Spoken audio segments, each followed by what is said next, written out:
একদম সত্যি বলছি, এতগুলো তেল কিন্তু দেই নাই ফ্রাই প্যানে, অল্প একটু তেল দিয়েছি আর এই মাছগুলো থেকে এরকম তেল বেরিয়েছে। এই জন্যই তো ইলিশ মাছের একবারে ইলিশ মাছের হুবহু স্বাদ। এটা কী মাছ বলে এক একজন এক এক নাম বলে, তবে জাটকা ইলিশ না, এটা শিওর। অনেক মজা। আসসালামু আলাইকুম, কেমন আছেন সবাই? আশা করছি ভালো আছেন, সুস্থ আছেন।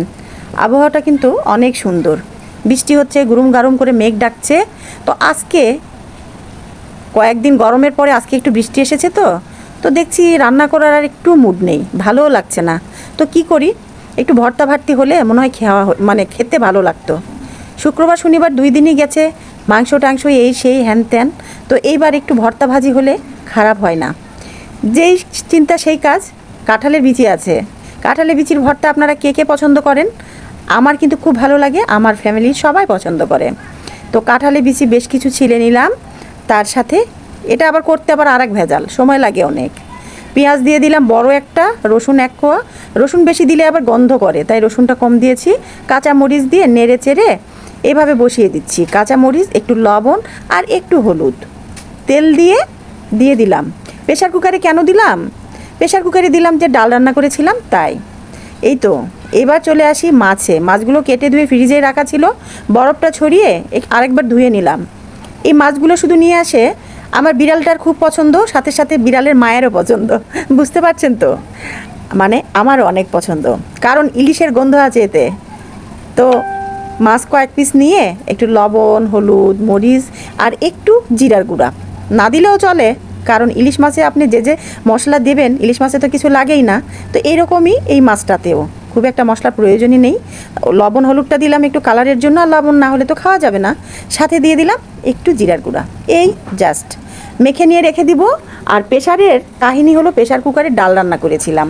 তো প্রেশার কুকার যখন একটু নোংরা হয়েই আছে, সেখানেই আমি ভর্তাটাও 1-2টা সিট দিয়ে দিলাম। তাহলে কী হবে, কাঁঠালের বিচিগুলো তো এমনি একটু শক্ত, সময় লাগবে। তো একটু সিট দিয়ে দিলে তাড়াতাড়ি হয়ে গেল না, কাজটাও আগিয়ে গেল। আর এদিকে একই প্রেশার কুকারের ভিতরে 2টা রান্না হয়ে গেল। বাড়তি হাঁড়ি পাতিল আর বললো না। ফাঁকিবাজি বলে কাকে? আরে ভাই, ফাঁকিবাজি না, নিজে হাতে সব কাজ করলে বোঝা যায়। মনে হয় কি করি আর না করি, মনে হয় যে সবাই মিলে এক থালিতেই ভাত খাই। মানে মাঝে মাঝে এমন অবস্থা হয়, মাঝে হাতের ব্যথা ছিল, অনেক কষ্ট হচ্ছিল। তো এই তো পেঁয়াজ কেটে নিয়েছি এখানে 4-5টা মাঝারি সাইজের, সাথে কয়েকটা কাঁচামরিচও। কাঁচামরিচের যে দাম, কাঁচামরিচ এখন দেখা লাগবে, খাওয়া যাবে না। লবণ হলুদ অল্প অল্প করে আর একটু মরিচ দিয়ে যে মাছ মাখিয়ে রেখেছিলাম ওর মধ্যে দিয়ে হাত দিয়ে একটু মেখে নিলাম। এত সুন্দর একটা গন্ধ বেরোচ্ছে, মনে হচ্ছে কয়টা ডিম ছেড়ে দিলেই ডিম ভাজি হয়ে যাবে। তো এবার হাতটা দিয়ে চলে আসি, এপিট উপিট একটু উল্টিয়ে একটু ভেজে নেই মাছটা। এইভাবে ভাজতে ভাজতেই খেতে কিন্তু খুব ভালো লাগে। মাঝে মাঝে এইভাবে ভাজতে ভাজতে তুলে কি করি, আমি আর কোকো বসে বসে খাই। তো কোকোরও যেমন মাছ প্রিয়, সব মাছ না কিন্তু এই ইলিশ মাছ জাতীয় আর ইলিশ মাছ, আর একটা আছে টুনা ফিশ, এই 2টা মাছ ওর খুব পছন্দ। তো এই যে দেখেছেন 2টা সিট দিয়ে দিয়েছি, কাঁঠালে বিচি গলে যাবে এমন ভাব। তো এটা এখন ঠান্ডা হয়ে গেলে বেটে নিব। আর মাছগুলো তুলে সেই তেলের মধ্যে দিয়ে দিয়েছি পেঁয়াজগুলো একটু ভেজে নিব, খুব কালো কালো করে না, একটু হালকা করে ভেজে নিব। এর সাথে মাছগুলো সব দিয়ে দিব, দিয়ে উল্টিয়ে পাল্টিয়ে একটু হাতে চোল দিয়ে 2-3 চোল পানি দিলেই হয়ে যাবে, একটু গামাখা ভাজা আর কি। আর এদিকে পাটাটা মুছে নিয়েছি কাঁঠালে বিচিগুলো, এটা একটু ডোলে ভর্তা করে নেব। আসলে কি, যেটার যে কাজ, পাটাতে বাটা ভর্তার স্বাদই আলাদা, হাতে মেখে ভর্তার স্বাদ আর এক রকমের। তো পেঁয়াজটা কিন্তু আমার এর মধ্যে একটু ভুনেও নিয়েছি, তার সাথে মাছগুলো আগে থেকে ভেজে রাখা মাছগুলো অ্যাড করে দিলাম। এবার একটু নেড়ে চেড়ে, মানে কোনো রকম বেশি নাড়তে গেলে আবার ভেঙে যাবে, এই হালকা একটু পানি দিয়ে দেবো। এই যে বাটিটা ধুয়ে একটু পানি দিয়ে দিলাম। এবার এটাকে একটু গামাখা করে পেঁয়াজগুলো যাতে মাছের গায়ে একটু ভরে, একটু ঢাকা দিয়ে দিব, তাহলেই হয়ে যাবে। বাস, শর্টকাট, খুবই শর্টকাটে রেসিপিগুলো, খেতে কিন্তু অসাধারণ।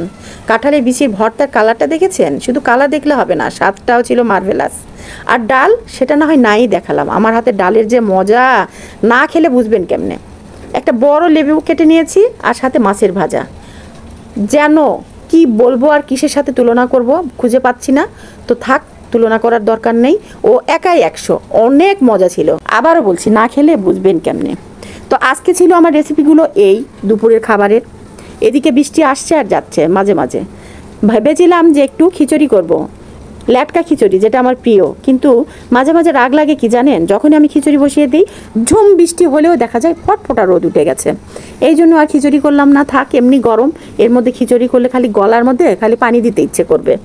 তো যাই হোক, এই তো ভর্তা ভাত ছিল, কিন্তু অমিতের স্বাদ ছিল, অনেক মজা ছিল। সকালে ভালো থাকবেন। রেসিপিটি যদি ভালো লাগে অবশ্যই অবশ্যই লাইক, কমেন্ট, সাবস্ক্রাইব করে পাশেই থাকবেন। আজকে এখানে বিদায় নিচ্ছি। আল্লাহ হাফেজ, শুভ দুপুর।